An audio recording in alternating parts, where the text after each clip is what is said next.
নিম্নচাপের প্রভাবে বাংলাদেশের উপকূলীয় এলাকা ও সমুদ্র বন্দরসমূহের উপর দিয়ে ঝড় বয়ে যেতে পারে। একই সঙ্গে দেশের ১৫ জেলা ৩ ফুট উচ্চতার জলোচ্ছ্বাসে প্লাবিত হতে পারে বলে পূর্বাভাস দিয়েছে আবহাওয়া অফিস।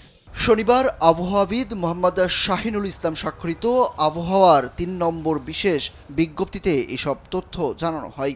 সংস্থাটি বলছে, অমাবস্যা ও নিম্নচাপের কারণে উপকূলীয় জেলা সাতক্ষীরা, খুলনা, বাগেরহাট, ঝালকাঠি, পিরোজপুর, বরিশাল, বরগুনা, পটুয়াখালী, ভোলা, চাঁদপুর, লক্ষ্মীপুর, নোয়াখালী, ফেনী, চট্টগ্রাম, কক্সবাজার এবং তাদের অদূরবর্তী দ্বীপ ও চরে ১ থেকে ৩ ফুট অধিক উচ্চতার বায়ুতাড়িত জলোচ্ছ্বাসে প্লাবিত হতে পারে।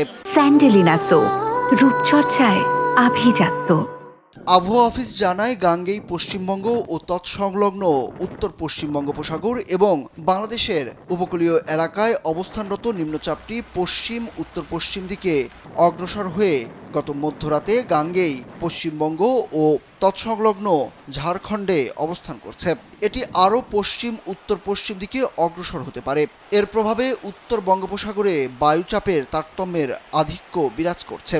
উত্তর বঙ্গোপসাগর, বাংলাদেশের উপকূলীয় এলাকা ও সমুদ্র বন্দরসমূহের উপর দিয়ে দমকা অথবা ঝড়ো হাওয়া বয়ে যেতে পারে।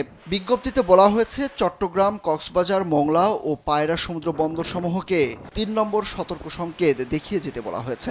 এছাড়া উত্তর বঙ্গোপসাগরে অবস্থানরত সব মাছ ধরার নৌকা ও ট্রলারকে পরবর্তী নির্দেশ না দেওয়া পর্যন্ত নিরাপদ আশ্রয়ে থাকতে বলা হয়েছে।